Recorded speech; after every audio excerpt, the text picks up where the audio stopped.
Most musicians spend weeks or even months practicing pieces without ever truly mastering them.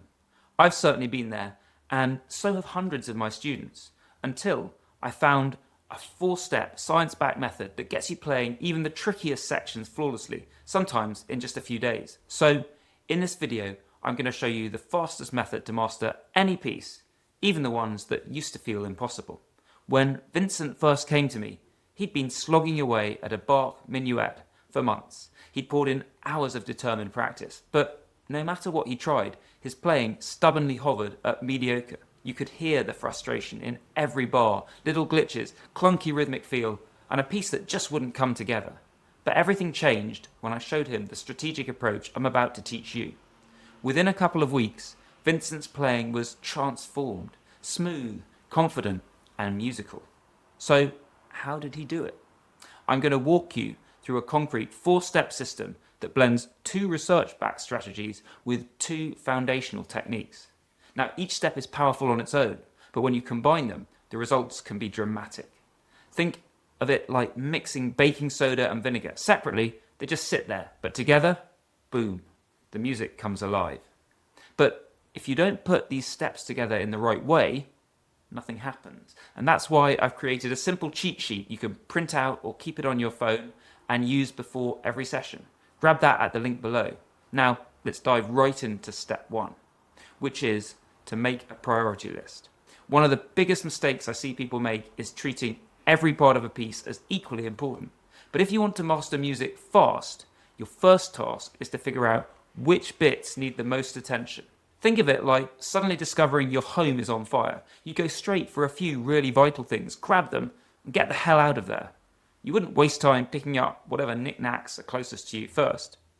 Do the same with a new piece of music. Note up to 10 problem spots that need the most urgent attention, and recognize that everything else are the easy bits. You'll think about them once the fire is under control, but they're not a priority until then. This is vital work, but don't overthink it. It should only take a minute. You'll hopefully be able to do this by simply looking through the piece. But if you need to play through to spot the tough sections, well, then do that. Just be very clear on your mission. You are not trying to learn yet. Your only goal is to identify the top problem spots.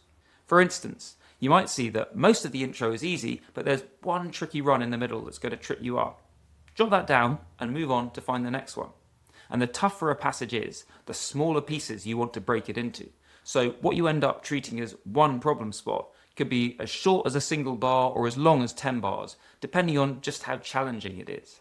But if in doubt, lean towards breaking things into shorter chunks. And once you've got your final list, you're ready to take each problem spot one at a time through the remaining steps. That means we're on to step 2, practice effectively. Well, it's kind of obvious, right? But it's seriously important, so I've got to put it in. You need to make sure you're playing a problem spot correctly in the first place. Otherwise, all the rapid learning techniques we're about to apply will do an amazing job of locking in a whole bunch of mistakes. I'm not going to go into detail because there's plenty of important new stuff to get through, and I speak about this all the time in my other videos. You should always be using effective practice techniques. And if you don't know how to do this already, then consider taking a break to check out my other videos. But here's a very rapid, high-level recap. You want to experiment like a scientist, play slowly and correctly, and stay totally focused. None of this method will work if you skip this part. And a key thing to bear in mind is that yes, we want to master the piece as fast as possible, but no faster. In other words, if you rush, then you'll screw things up and you'll have to spend longer fixing them later on. So take the time it takes so that it takes less time. Now, I can't remember who first said that, but it's a great summary. And with that locked in, step 3 is take micro breaks. Imagine you had a secret superpower to speed up your music learning, like the ability to freeze time and instantly master a tricky passage. That'd be cool, huh? But science says that you basically do have this power, and you unlock it by, wait for it, doing absolutely nothing. Researchers scan musicians' brains, and they found that when they paused for just 10 seconds, literally just staring into space, their brains replayed the section they just practiced over and over at 20 times the original speed. And that means by simply sitting still, you're getting in a number of reps that would be impossible physically, almost like you're slowing down time. Just promise you'll use your musical superpowers for good, not evil, okay? So how do you use this in your practice? Simple. Once you've played the problem spot a few times in a row, stop and do nothing for 10 to 15 seconds. Just let your brain do the hard yards in the background while you kick back and relax. Because if you can play the chunk 5 times in 10 seconds, your brain can rehearse it 100 times during the same period. How's that for leverage? And just remember, you need to pause after playing things correctly. Imagine using the super speed to lock in playing every note wrong. You'd be the world's fastest bad musician, and nobody wants that dubious honour. Now, the original research used cycles of 10 seconds playing, 10 seconds rest, but there's nothing to say that's the best recipe. So I recommend using these breaks to split up whatever number of correct repetitions you're aiming for. So maybe if you want 6 good repetitions in total, you might play 3, pause for 15 seconds, and then play the other 3 reps before taking another break. And one last thing, during these breaks, genuinely do nothing. Don't check your phone, don't practice another section, just sit there, stare into space, and let the magic happen. Now, this seems like great progress already, right? But it brings us to an uncomfortable truth. What really matters isn't how much you improve in a single session. The only thing that counts is how good it sounds when you come back to it tomorrow. Learning music isn't just about getting things into your brain. It's equally important to minimize how much you forget again later. And that's exactly what we'll tackle next. Step 4 is exploit the testing effect. Most musicians fall victim to the illusion of mastery that comes from repetition. You play a tricky section over and over and it starts to feel comfortable and familiar. But unfortunately, familiarity is not mastery. You can play along easily after plenty of time getting into the groove, but you're not building the ability to nail it on demand from a standing start. So, once you've got a chunk humming along smoothly, thanks to step 3, it's time to wave goodbye to the comfort blanket of repetition and switch to a smarter strategy, testing yourself. And what does that mean in practical terms though? Instead of drilling the same bit endlessly, you take a real break to give yourself a chance to forget, and then you're going to come back and try to play the chunk again. And remember, the reason a test is effective is precisely because it forces you to struggle a bit. So do this completely cold, no warm-up, no peaking. Studies show that a single well-timed self-test can double your progress compared to simply repeating things. So testing isn't just about checking what you know, it's actually the most powerful strategy for learning things in the first place.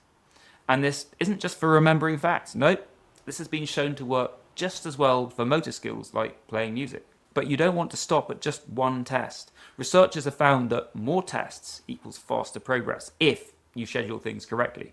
So you're going to test yourself again and again and again. Here's how. Work on a specific problem spot for the first time. Take it through steps 2 and 3. Then stop. Resist the temptation to throw in more repetitions now. That's just wasted effort. Instead, test yourself later the same day, at least once and ideally twice, with breaks of at least 30 minutes between each test. Then test yourself again the next day. And from here on, you're going to use the results of the test to determine the size of the gaps between them. So let's say you first tackle a problem spot on Monday. You do your initial practice plus 2 more tests, and then you test yourself again on Tuesday. If you can play it well, then that's where you stop for now. Leave it without further practice until at least Thursday before testing again. Because you see, when skills are new, we forget quickly, so the breaks need to be shorter. But the better you get at a particular problem spot, the longer the break should be before your next test. Because the fact that it is not fresh in your mind anymore is precisely what burns the ability deeper into your brain each time. If it still goes well on Thursday, after that 2-day break, remember, then extend the gap some more. Leave it until Sunday or even Monday before you play it again. But what happens if you test yourself on Tuesday and it's not great? Well, then you carry on with your tactics from Monday again. So you repeat steps 2 and 3 on Tuesday morning, then do a couple of follow-up tests later in the day. You can expect to run that Monday schedule anything from 1 to 3 days in a row, depending on how hard the problem spot is. And if you're still not solid after 3 days of that, then you'll want to break the problem spot down. Smaller sections or play it slower, or both. Okay, so now you've gone through the 4 steps. Make a priority list, practice effectively, take micro breaks, and exploit the testing effect. Where does that leave you? At this point, you want to play through the whole piece and assess the situation. With any luck, you've now ironed out all the problem spots, and you can just do the final polishing to get the piece up to true mastery level. But if there are still some big problem spots, maybe you didn't quite fix all the original ones, maybe you found some new ones you initially overlooked, well then, don't worry. Just take that assessment as a new step one. Go back to working on the remaining problem spots again.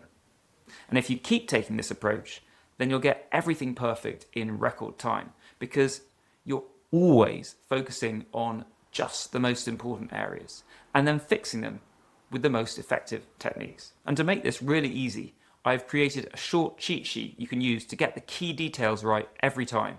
Just print it out and stick it to your music stand, or keep it on your phone. Click the link below to grab it and make sure you're doing the right steps in the correct order. It only takes a few seconds, but it could mean you master each new piece in a fraction of your usual time. So it's really worth taking the tiny bit of effort to use the cheat sheet. But for this method to work, you've got to make sure there's nothing secretly blocking your progress. So check out this video next, where I show you the 6 common practice mistakes that keep most musicians stuck and how to fix them.